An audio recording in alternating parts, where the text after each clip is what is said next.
Fu Weifeng a rendez-vous chez son avocat. Il est très inquiet pour sa mère. Elle perd la vue à la suite d'un tabassage et cela fait plus de 5 jours qu'elle a entamé une grève de la faim. Il demande sa libération pour raison médicale. Maître Li revient du camp avec des nouvelles fraîches. D'après le dernier rapport médical, seule une opération rapide permettrait d'éviter qu'elle devienne aveugle. Quant à sa grève de la faim, si sa vie est en danger, elle sera interrompue de force. Ils veulent que toi ou ton père lui écriviez une lettre pour la convaincre d'arrêter sa grève de la faim. Ils veulent que vous écriviez ça. Une lettre? Mais ça prend du temps pour arriver, une lettre. Quand elle la recevra, elle sera déjà en grand danger. Malgré son handicap, Liotier travaille 14 heures par jour. Selon eux, elle n'est pas prête d'être libérée. Le problème, c'est que les Jeux Olympiques arrivent bientôt. Ça aura une influence certaine. Ils ne voudront pas que des personnages sensibles, comme des pétitionnaires influents, soient libres de leur mouvement à ce moment-là. Pour soutenir le combat de sa mère, le jeune homme a sacrifié son rêve d'enfance, devenir chanteur d'opéra. J'aimais chanter quand je gardais les vaches pendant les grandes vacances. Il y avait des grandes étendues et un grand ciel très bleu, très lumineux. À l'époque, j'imaginais venir à Pékin pour chanter sur scène.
Pour Zhang Guiqing, le retour sur ses terres natales est toujours une souffrance.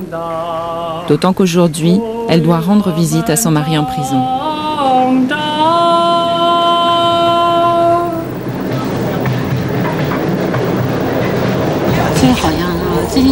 Ces dernières années, j'ai le sentiment de ne plus revoir le soleil.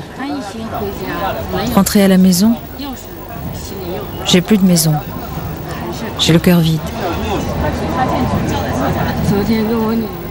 Quand j'ai quitté ma fille hier, je me suis sentie très mal.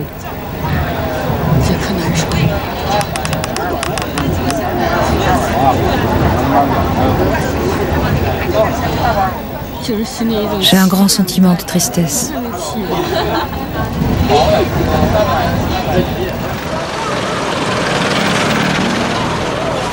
Elle a fait le voyage jusqu'à Chongchun pour apporter des médicaments à son mari.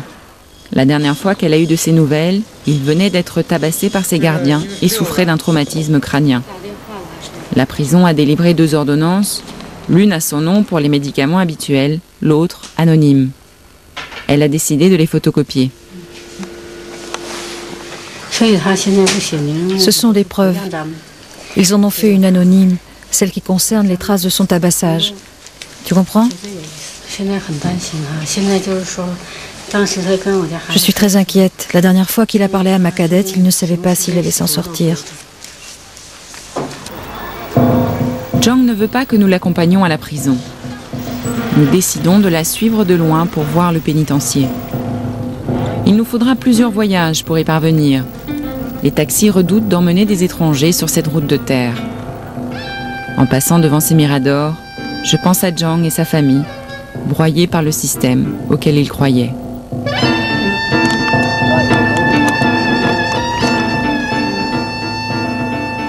En rentrant du parloir, Zhang nous retrouve à l'hôtel. Elle est un peu soulagée d'avoir pu parler à son mari.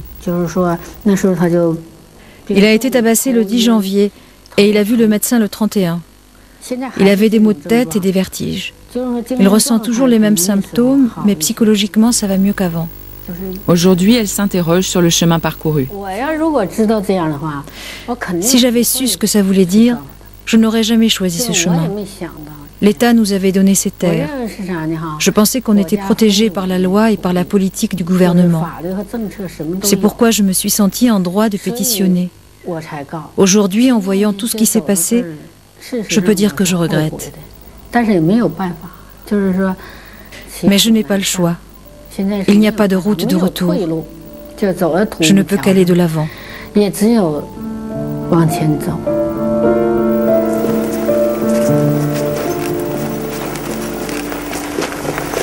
La vie d'avant, Zhang ose à peine s'en souvenir.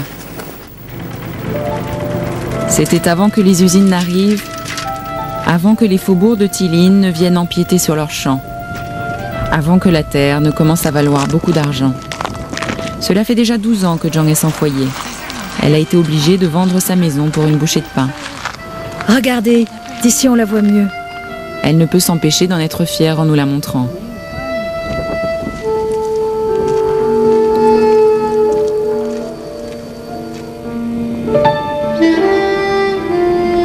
En la quittant, nous nous demandons si Zhang trouvera la force d'attendre le dénouement heureux que lui a promis l'administration centrale. Pour elle, comme pour tous ceux que nous avons rencontrés, rien ne sera jamais plus comme avant. En leur faisant subir humiliation et injustice, le chemin de la pétition n'a fait que nourrir la colère.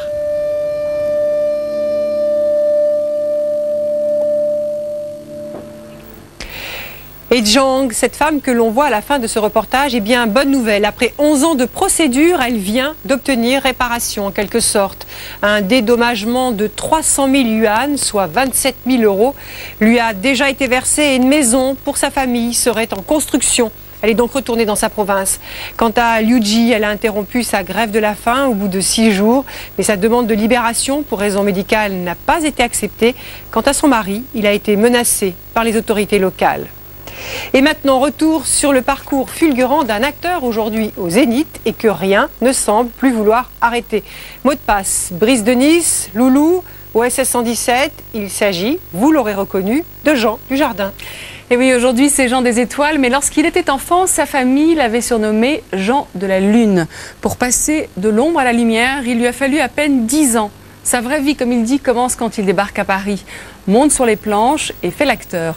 Maintenant, il est un des comédiens les mieux payés du cinéma français et des films se montent sur son nom.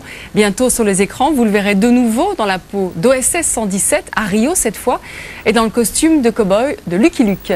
Retour donc sur ce portrait signé Laurent Hakim, Frédéric Capron et Martina Lison, Jean des Étoiles. Le sourire est sincère, mais la pose est encore un peu gauche.